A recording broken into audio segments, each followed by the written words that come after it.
Hello everyone, my name is Ashu and you are watching our YouTube channel inside Scholar Academy. तो कैसे हैं आप सब लोग? मैं उम्मीद करता हूँ आप सब बहुत बहुत बहुत अच्छे होंगे। तो आज हम बात करने वाले हैं क्लास 10th के चैप्टर नंबर फर्स्ट के बारे में, जो है केमिस्ट्री से। चैप्टर का नाम है केमिकल रिएक्शन एंड इक्वेशन। अब से पहले जितने भी चैप्टर आपके कराए गए, मैं उम्मीद करता हूँ सभी लेक्चर्स में आपको कोई डाउट या क्वेरी बची नहीं होगी। और अगर किसी की कोई क्वेरी या डाउट है भाई, तो कमेंट सेक्शन के अंदर डाल दो यार। हम इतनी बार कहते हैं आपसे, किसी की डाउट या क्वेरी हो तो कमेंट सेक्शन में हमको बता दीजिए। तो शुरू करते हैं बिना किसी देरी के अपना केमिस्ट्री का पहला chapter, chemical reaction and equation. बहुत ज्यादा मजेदार और बहुत ज्यादा आसान चैप्टर है। तो देखते हैं भाई पहले क्या क्या टॉपिक्स हम कवर अप करने वाले। सबसे पहली जो चीज है वो है हम पढ़ने वाले हैं केमिकल रिएक्शन के बारे में। किसके बारे में? केमिकल रिएक्शन क्या होती है, ये केमिकल इक्वेशन क्या होती है, changes during a chemical reaction. अगर आप कोई केमिकल रिएक्शन करा रहे हैं तो क्या क्या प्रोबेबिलिटी है कि किस किस तरह के चेंजेस आपको रिएक्शन के अंदर देखने के लिए मिलेंगे। उसके बाद में आप देखेंगे what is a chemical equation, ठीक है। फिर टाइप ऑफ केमिकल रिएक्शन आप पढ़ेंगे कि जो केमिकल रिएक्शंस होती हैं वो कितनी तरीके की होती हैं। उसके बाद लास्टली आप पढ़ने वाले हैं कोरोजन एंड रेसिडिटी, जो पार्ट होते हैं ऑक्सीडेशन के। किसके पार्ट होते हैं? ऑक्सीडेशन के। तो बिना किसी देरी के, बिना टाइम गवाते हुए शुरू करते हैं अपना चैप्टर। तो बने रहिएगा चैप्टर के साथ में लास्ट तक, ठीक है। चलिए सबसे पहले देखते हैं introduction. In our daily life we observe many changes. अगर किसी भी सब्सटेंस के अंदर कोई भी चेंज हो रहा है तो वो किसकी वजह से हो रहा है? सबसे पहली चीज ध्यान रखिए, किसी भी चीज के अंदर जो चेंजेस हो रहे हैं वो केमिकल रिएक्शन की वजह से होते हैं। अब केमिकल रिएक्शंस जो होती हैं वो दो तरह के चेंजेस कराती हैं किसी भी सब्सटेंस के अंदर। दो तरह के चेंजेस क्या होते हैं? पहला चेंज होता है फिजिकल चेंज। पहला चेंज जो केमिकल रिएक्शन है वो करा सकती हैं, फिजिकल चेंज करा सकती हैं। और दूसरा चेंज होता है आपका केमिकल चेंज। अब क्या डिफरेंस होता है फिजिकल और केमिकल चेंज के अंदर? देखिए, these are the changes which can be reversed. ऐसे चेंजेस जो रिवर्स हो सकते हैं, यानी जो रिवर्सेबल होते हैं, ऐसे चेंजेस को हम क्या बोलते हैं? हम उन चेंजेस को बोलेंगे फिजिकल चेंजेस। और ऐसे चेंजेस जो कांट बी रिवर्स्ड, यानी जो रिवर्स नहीं हो सकते, ऐसे चेंजेस को हम क्या बोलेंगे भाई? उनको हम बोलेंगे केमिकल चेंजेस। जैसे फिजिकल चेंजेस का मतलब फ्रीजिंग ऑफ वाटर। आप किसी वाटर को अगर आप फ्रीजर में रखो तो उसकी स्टेट चेंज हो जाएगी, उनकी उसकी फिजिकल स्टेट चेंज हो गई। तो इस तरह का जो चेंज है वो क्या हुआ? फिजिकल चेंज हुआ। और अगर आप उस बर्फ को वापस से नॉर्मल एनवायरनमेंट के अंदर रखोगे तो वो किस में चेंज हो जाएगा? वापस लिक्विड में चेंज हो जाएगा। तो ये जो रिएक्शन है वो कैसी है भाई? रिवर्स रिएक्शन है, रिवर्सेबल रिएक्शन है। इसलिए इस चेंज को हमने क्या बोला? फिजिकल चेंज बोला। दूसरा क्या है? Rusting of iron. किसी आयरन पे अगर रस्टिंग हो जाए तो आप उसको रिवर्स नहीं कर सकते, it is a chemical change. समझे मेरी बात? जो रिवर्स हो जाए वो फिजिकल चेंज, और जो रिवर्स ना हो वो केमिकल चेंज। क्लियर है? देखिए डायग्राम से देखिए, ये melting of ice is a physical change, और बर्निंग ऑफ कोई भी सब्सटेंस हो सकता है, उसमें लकड़ी हो सकती है, आपका कागज हो सकता है। तो burning of substance is a chemical change, ठीक है भाई। और melting of ice is a physical change. समझे मेरी बात? चलिए बहुत बढ़िया, आगे देखते हैं।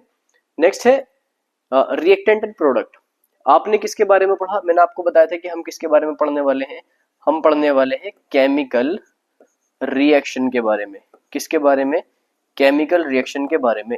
तो किसी भी केमिकल रिएक्शन को करने के लिए दो चीजों की जरूरत पड़ती है।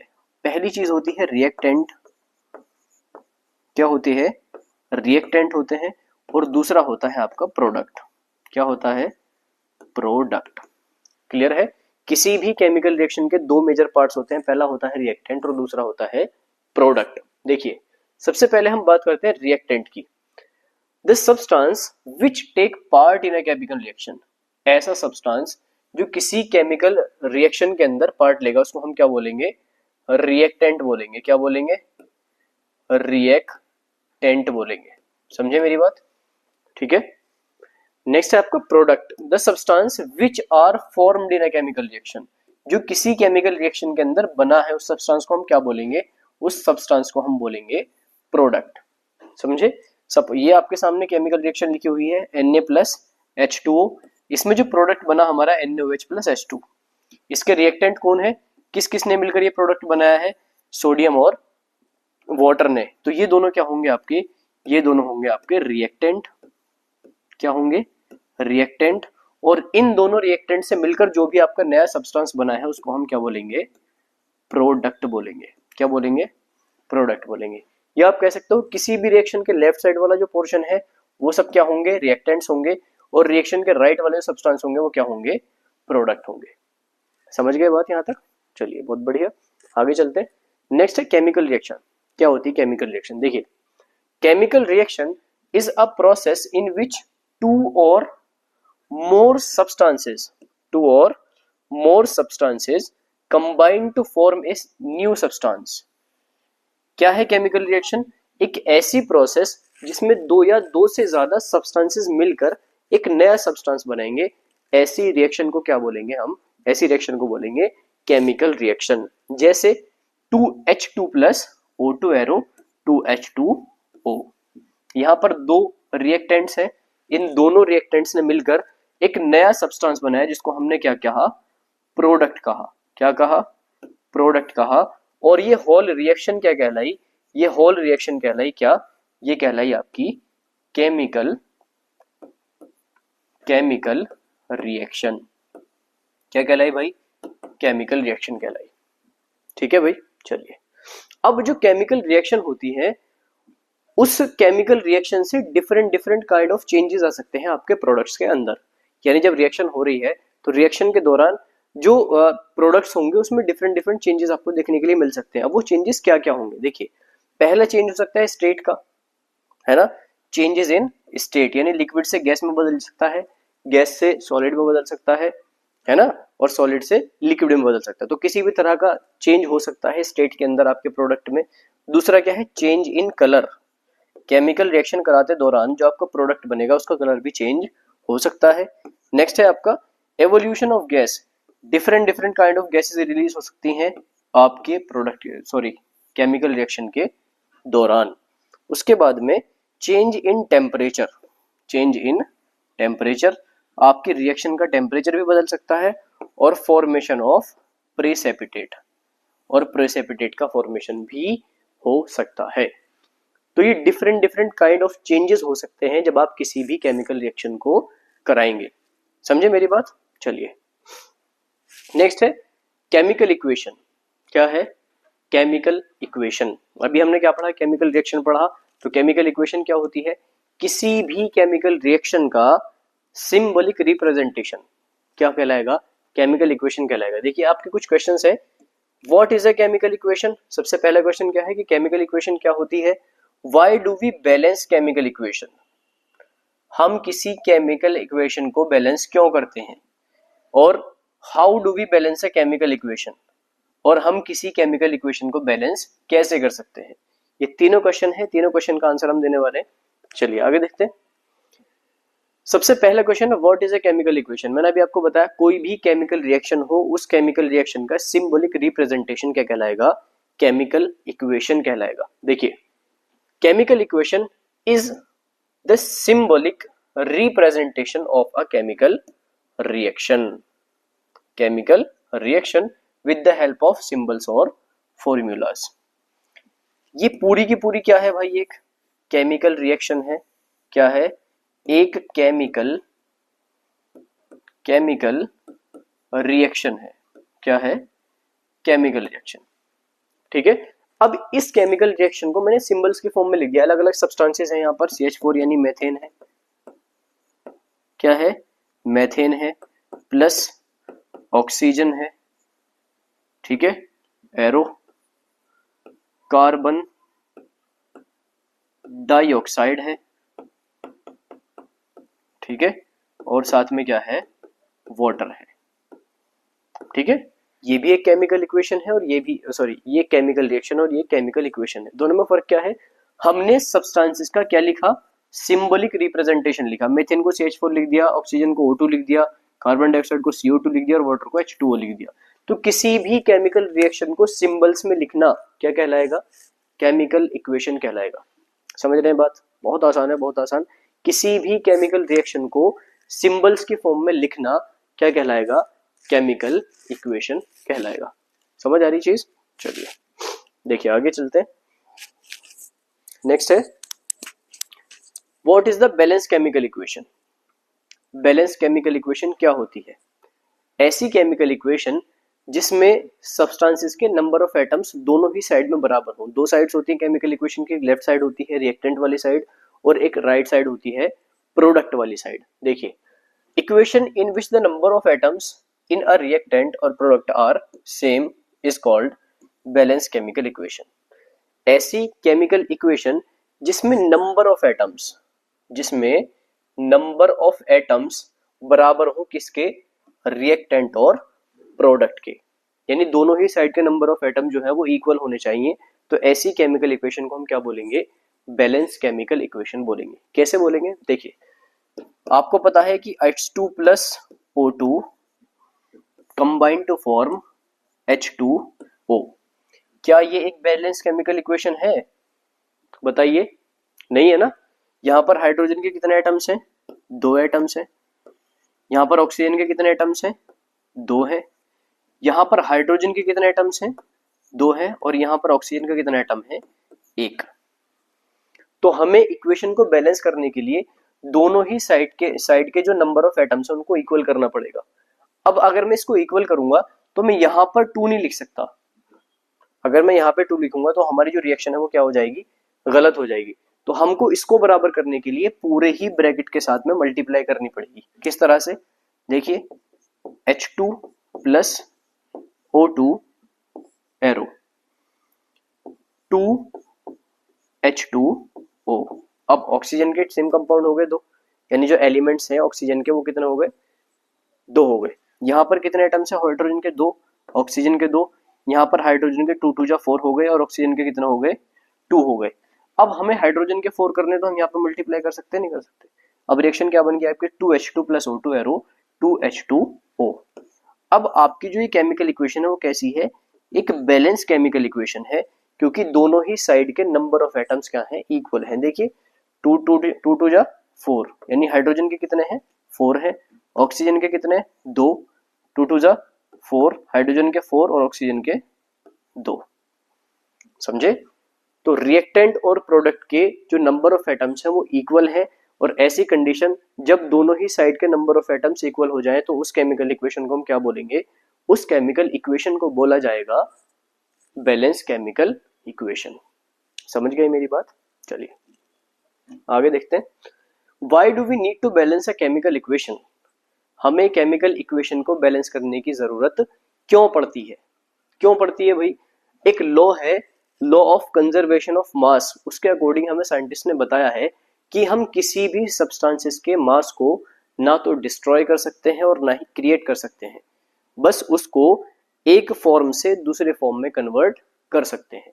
तो इस लॉ के अकॉर्डिंग हम किसी भी सब्सटेंसेस मास को डिक्रीज या इंक्रीज नहीं कर सकते। अगर आप किसी 2 सब्सटेंसेस से मिलकर कोई नया प्रोडक्ट बना रहे हो तो उसका एटॉमिक मास भी पहले वाले रिएक्टेंट के बराबर ही होना चाहिए, क्योंकि मास कैन नॉट बी क्रिएट और नॉर बी डिस्ट्रॉयड। समझ आई बात? चलिए देखिए, अगर रिएक्टेंट का मास, यानी रिएक्टेंट का जो मास है वो प्रोडक्ट के मास के इक्वल होना चाहिए, है ना, और रिएक्टेंट के जो एटम्स हैं वो प्रोडक्ट के एटम्स के इक्वल ही होने चाहिए। ये हमें लॉ बताता है, लॉ ऑफ कंजर्वेशन ऑफ मास।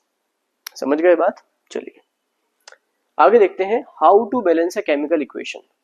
ये थोड़ा सा कॉम्प्लेक्स पोर्शन है इस वाले चैप्टर का, कि हम केमिकल इक्वेशन को बैलेंस कैसे कर सकते हैं। बहुत ज्यादा आसान है, इतना ज्यादा डिफिकल्ट नहीं है। ये जो टॉपिक है वो मांगता है आपकी प्रैक्टिस।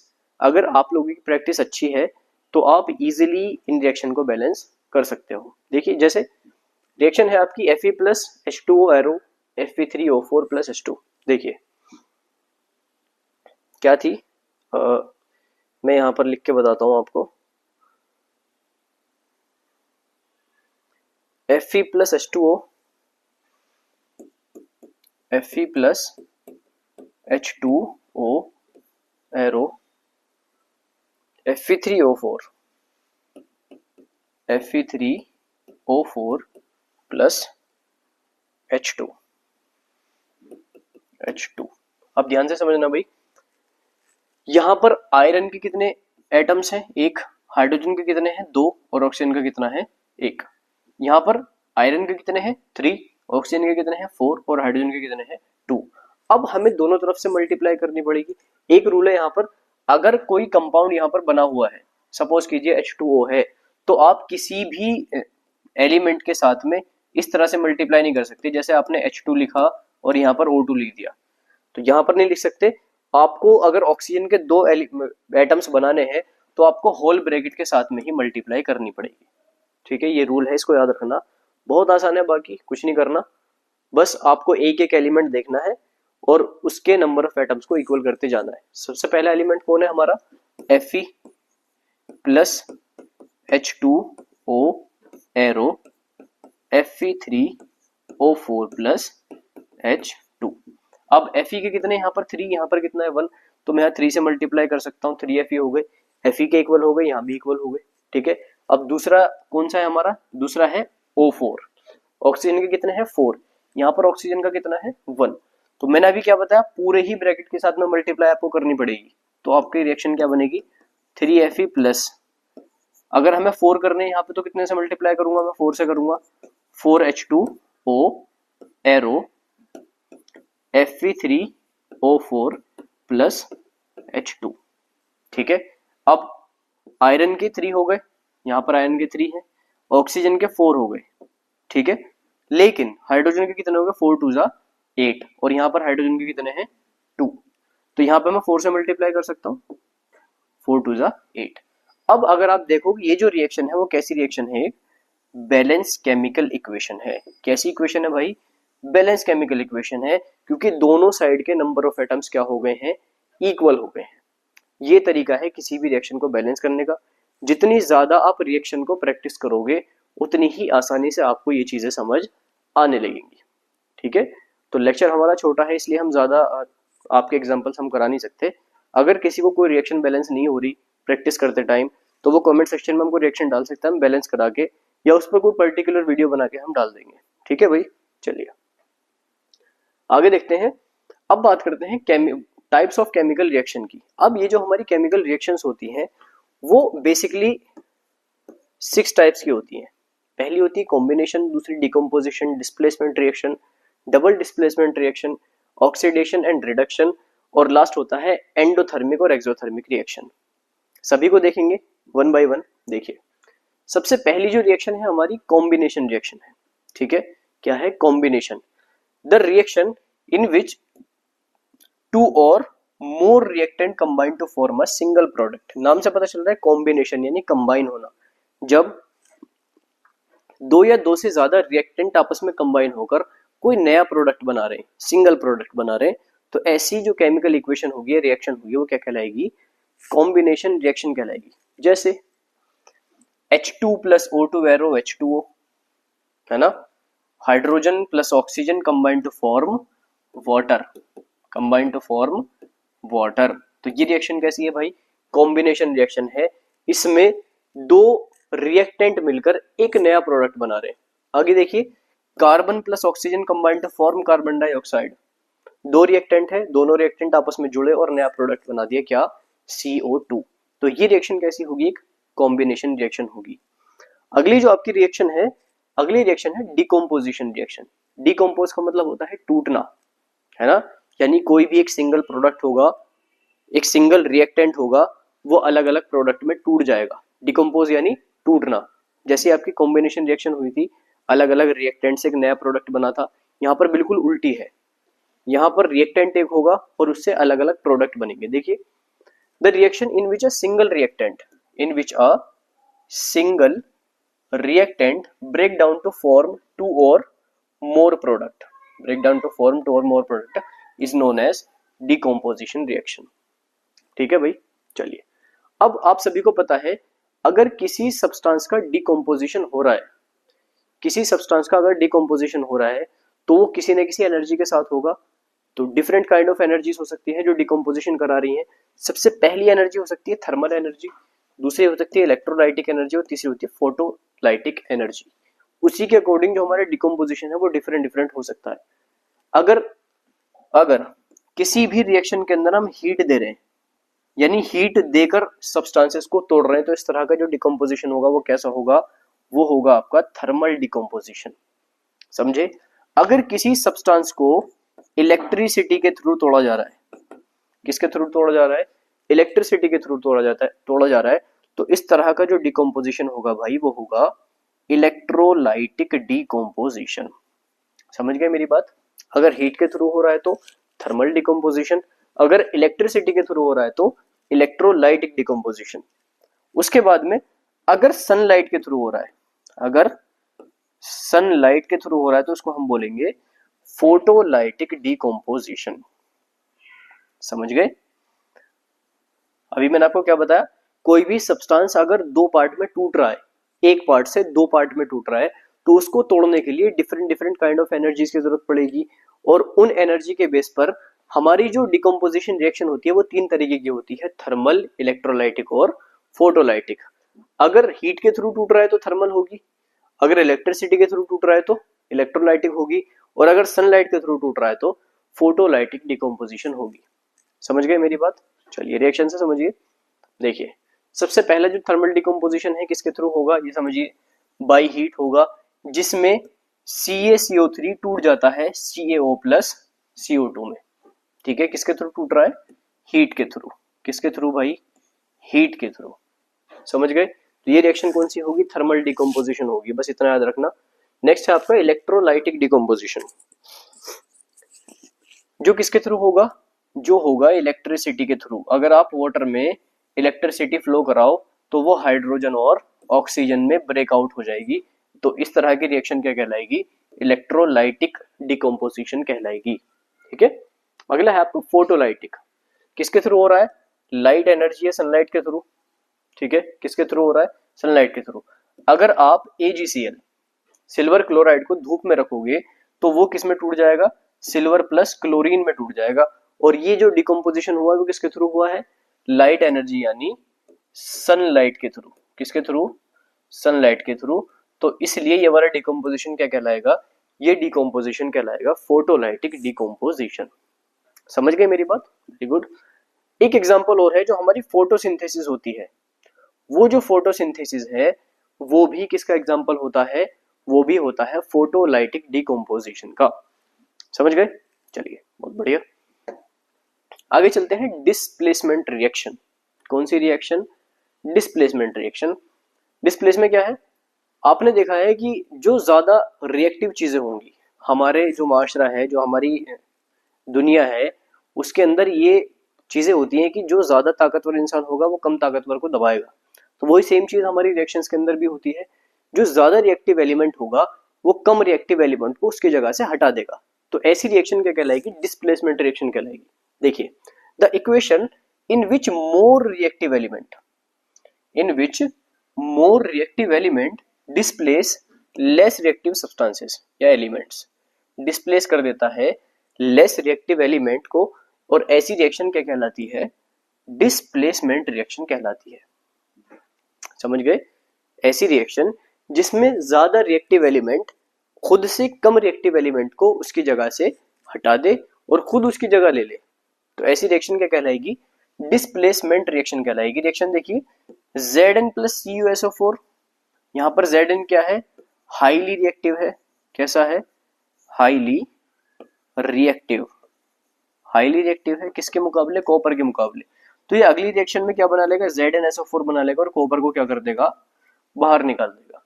क्यों, क्योंकि ये ज्यादा रिएक्टिव और ये कम रिएक्टिव है। तो किसी भी रिएक्शन के अंदर अगर कोई ज्यादा रिएक्टिव एलिमेंट कम रिएक्टिव एलिमेंट को उसकी जगह से हटा दे, तो इस तरह की जो रिएक्शन होगी वो क्या कहलाएगी, डिस्प्लेसमेंट रिएक्शन कहलाएगी। समझ गए मेरी बात? चलिए आगे देखते हैं डबल डिस्प्लेसमेंट। डबल डिस्प्लेसमेंट में क्या है, कोई सब्सटेंस या कोई रिएक्शन जिसमें दोनों ही सब्सटेंस आपस में एक दूसरे का एक्सचेंज करा लें। कैसे, देखिए, जिसमें डिस्प्लेसमेंट दोनों तरीके से हो, AgNO3 और NaBr। यहां पर जो AgNO3 है वो किसके साथ कनेक्टेड हो गया, वो हो गया Br के साथ, और यहाँ पर जो सोडियम है वो कनेक्टेड हो गया किसके साथ में, NO3 के साथ में। तो इस तरह से जो डिस्प्लेस हुआ है, डिस्प्लेसमेंट हुआ है, वो दोनों साइड से हुआ है। तो इस तरह की जो रिएक्शन है वो क्या कहलाएगी, डबल डिस्प्लेसमेंट रिएक्शन कहलाएगी। ठीक है भाई। जब दोनों ही सब्सटेंस एक दूसरे के सब्सटेंसेस को एक्सचेंज कर ले तो ऐसी रिएक्शन क्या कहलाएगी, डबल डिस्प्लेसमेंट रिएक्शन कहलाएगी। समझ आई चीज। चलिए आगे है आपका oxidation and reduction. Oxidation and reduction. अब ये जो ऑक्सीडेशन होता है वो तीन तरीके से हो सकता है किसी भी रिएक्शन में। कितने तरीके से, तीन तरीके से। देखिए जब किसी भी सब्सटेंस में ऑक्सीजन ऐड हो, ऑक्सीजन इज एडेड, तो भी क्या होगा, ऑक्सीडेशन होगा।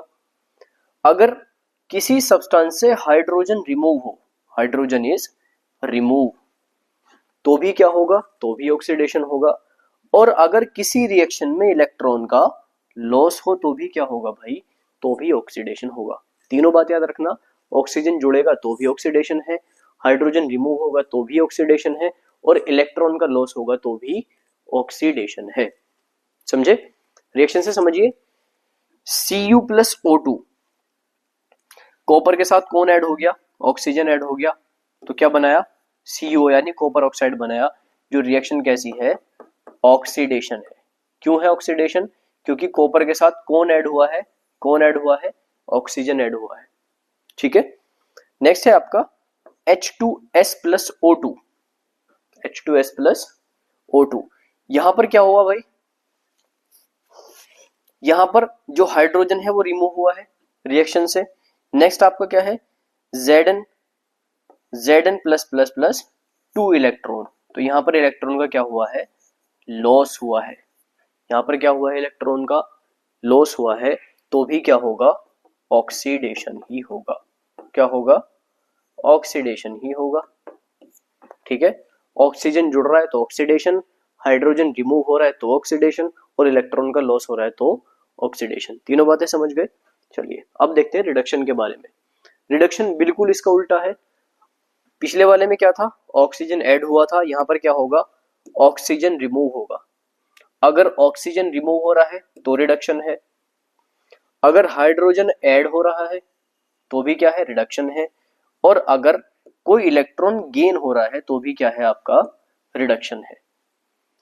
ऑक्सीजन लॉस हो रहा है तो रिडक्शन, हाइड्रोजन ऐड हो रहा है तो रिडक्शन, और इलेक्ट्रॉन ऐड हो रहा है तो भी क्या है, रिडक्शन है। देखिए KCl+O3 रिएक्शन में क्या हुआ, KCl+O2। ठीक है, यहाँ पर 3 और लिख सकते हैं हम अगर रिएक्शन को बैलेंस करना है तो। क्या हुआ बेसिकली, यहाँ पर 2 लिख सकते हैं तो रिएक्शन हमारी बैलेंस हो जाएगी। अभी तो हम बैलेंसिंग समझ ही नहीं रहे, अभी हम बस इतना देख रहे हैं कि ब्रेकआउट किस तरह से हुआ है। तो KClO3 जो है वो ब्रेकआउट हो गया KCl+O2 में। तो ऑक्सीजन क्या हो रहा है, यहाँ पर रिमूव हो रहा है। ऑक्सीजन क्या हो रहा है भाई, रिमूव हो रहा है, तो रिएक्शन कौन सी होगी, रिडक्शन होगी। कैसी होगी, रिडक्शन होगी। नेक्स्ट है आपका Na+H2, 2NaH। हाइड्रोजन क्या हो रहा है, ऐड हो रहा है, तो भी कौन सी रिएक्शन है, रिडक्शन है। ठीक है, यहाँ पर Zn+++2 इलेक्ट्रॉन ऐड ऑन हो रहे हैं तो क्या बना दिया, जिंक बना दिया। तो यहाँ पर इलेक्ट्रॉन भी क्या हो रहे हैं, ऐड हो रहे हैं या गेन हो रहे हैं, तो भी कौन सी रिएक्शन होगी, रिडक्शन रिएक्शन होगी। समझे मेरी बात, वेरी गुड। ठीक है भाई, चलिए आगे देखते हैं रेडॉक्स रिएक्शन। रेडॉक्स एक ऐसी रिएक्शन होती है जिसमें ऑक्सीडेशन और रिडक्शन दोनों ही एक साथ होगा। ऐसी रिएक्शन को क्या बोलेंगे, रेडॉक्स रिएक्शन बोलेंगे। ठीक है, देखिए, ओहो ये वाला जो पोर्शन है भाई ये गलत हो गया थोड़ा सा, ये वाला, ये पोर्शन इसका नहीं है, वो पिछली वाली स्लाइड से उठकर आ गया है, तो इसको नोट डाउन नहीं करना। ठीक है, बस ये वाली चीज देखिए, the reaction in which oxidation and reduction takes place together, this reaction is called redox reaction. ये भी गलत है। ठीक है, ये जब PDF डलेगी आपके डिस्क्रिप्शन में वीडियो के तो हम उसको करेक्ट करा देंगे। तो लिखा हुआ क्या है, the reaction in which oxidation and reduction takes place together, takes place together is called redox reaction। ठीक है भाई, is called redox reaction। समझ गए। चलो, ओहो अगली स्लाइड आ गई। चलिए देखिए,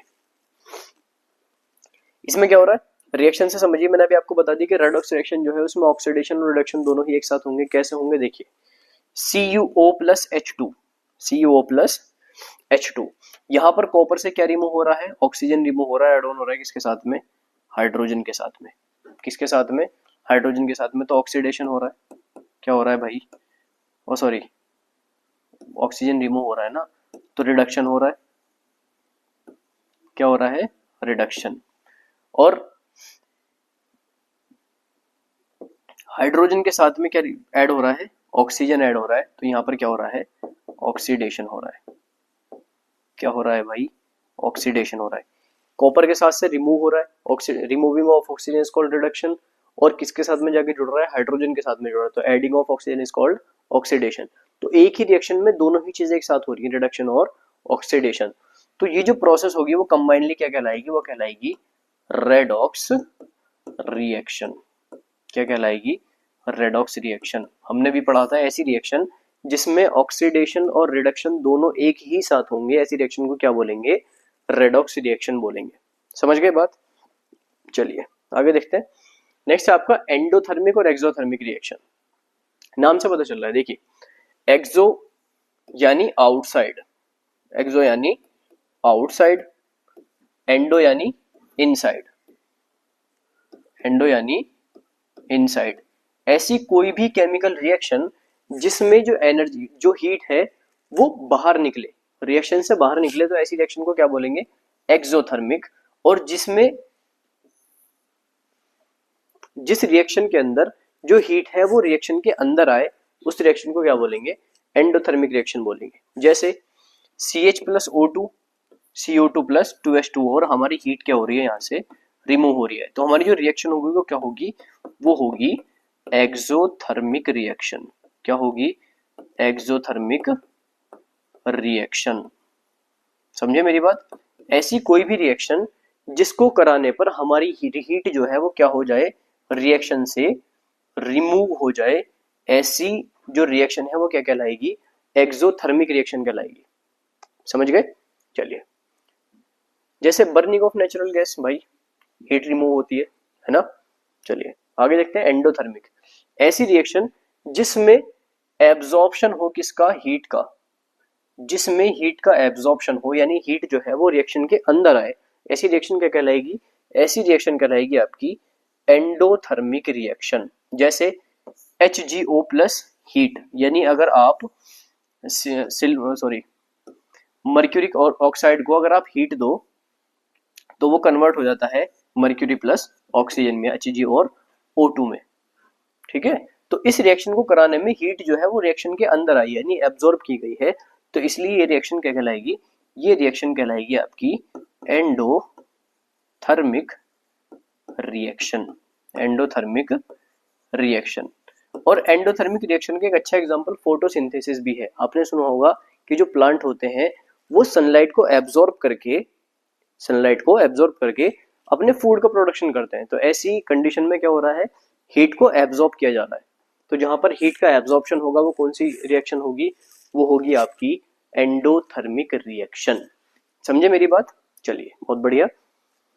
आगे देखते हैं effect of oxidation in our daily life.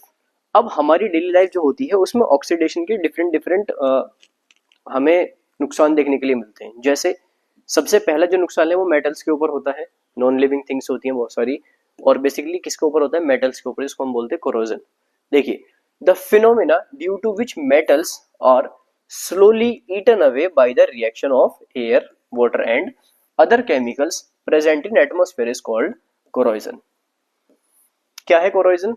corrosion एक ऐसा फिनोमिना है जिसमें एनवायरमेंट के अंदर पाए जाने वाले एयर, वाटर और दूसरे केमिकल हमारे मेटल्स को धीरे धीरे खाना शुरू कर देते हैं और हमारे मेटल को खराब कर देते हैं। तो मेटल में होने वाली ये ऑक्सीडेटिव प्रोसेस क्या कहलाती है, ये प्रोसेस कहलाती है कोरोजन, ठीक है। जैसे ब्लैक कोटिंग ऑन सिल्वर, चांदी देखिए आपने, अगर आप लंबे टाइम तक चांदी को पानी या खुले एनवायरमेंट के अंदर रखोगे तो उस पर ब्लैक ब्लैक स्टेन पड़ना शुरू हो जाएंगे। वो एक किसका एग्जांपल है, वो एग्जांपल है कोरोजन का। नेक्स्ट है आपका ग्रीन कोटिंग ऑन कॉपर। तांबा जो होता है, तांबा, उस पर ग्रीन ग्रीन धब्बे पड़ने शुरू हो जाते हैं, वो भी किसका एग्जाम्पल है, कोरोजन का। और रस्टिंग ऑफ आयरन भी किसका एग्जाम्पल है, कोरोजन का। प्रिवेंट आप किस तरह से कर सकते हो, पेंट कर सकते हो भाई मेटल के ऊपर, या अगर आपके कॉपर के ग्लास या किसी बर्तन पर ग्रीन ग्रीन स्टेन पड़ गए हैं तो आप उसको वॉश कर सकते हो सॉल्ट प्लस बेकिंग सोडे से। ठीक है, किससे वॉश कर सकते हो, सॉल्ट प्लस बेकिंग सोडे के साथ, जिससे वो सारे ही स्टेन आपके खत्म हो जाएंगे। ठीक है भाई, ये कुछ एग्जांपल्स हैं। ये रस्टिंग ऑफ आयरन है, क्या है, rusting of iron, rusting of iron. ये है green coating, green coating on copper. ठीक है, ये दोनों एग्जांपल किसके हैं, कोरोजन के हैं। चलिए आगे देखते हैं रेंसिडिटी। रेंसिडिटी जो होती है बेसिकली वो आपके फूड प्रोडक्ट्स के अंदर होती है, जो फैट और ऑयल्स के ऑक्सीडेशन से होती है। कैसे, देखिए, it is the process of slow oxidation of oil and fats present in food materials. हमारे फूड मटेरियल्स के अंदर ऑयल और फैट्स प्रेजेंट होते हैं और उनका ऑक्सीडेशन हो जाता है खुले एनवायरनमेंट में आते ही, जिसकी वजह से वो धीरे धीरे खराब होना शुरू हो जाते हैं। तो आपने देखा होगा जो बंद सब्सटेंसेस होते हैं उनके अंदर एक गैस फिल की जाती है। चिप्स के पैकेट ले लो, सपोज कीजिए चिप्स हो या कुरकुरे हो, उनके अंदर आपने देखा होगा हवा भरी होती है। तो हवा जो होती है वो नाइट्रोजन की होती है। क्या होती है, बेसिकली वो नाइट्रोजन गैस होती है जो प्रिवेंट करती है आपके फूड सब्सटेंस को। किससे प्रिवेंट करती है भाई, रेंसिडिटी से प्रिवेंट करती है। किससे प्रिवेंट करती है, रेंसिडिटी से, जिससे वो जल्दी से जल्दी खराब ना हो। देखिए प्रिवेंशन कैसे कर सकते हैं हम, एयर टाइट कंटेनर में अपने फूड को रखिए। दूसरा, रेफ्रिजरेटर का इस्तेमाल कीजिए अपने फूड प्रोडक्ट को रखने के लिए। और अवॉइड फ्रॉम डायरेक्ट सनलाइट, और हम अपने फूड प्रोडक्ट को डायरेक्ट सनलाइट से बचा सकते हैं या बचाना चाहिए हमें।